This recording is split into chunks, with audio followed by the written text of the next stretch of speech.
I'm here with another air fryer recipe. This time a complete meal, roasted catfish and plantain, aka Bole. Very simple and quick.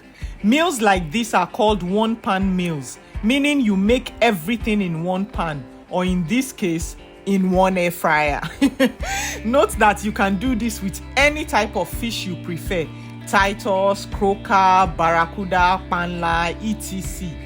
I sliced the plantain into two for faster cooking. If you leave your plantain whole, please know it will take longer to cook than the fish.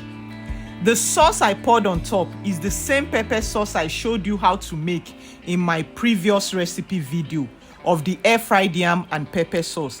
It's so versatile and delicious. You can use it for practically everything. For this recipe, use the roast or bake function in your air fryer, or if it has a fish setting, use that. And that's it for today. I'll see you again tomorrow with another recipe.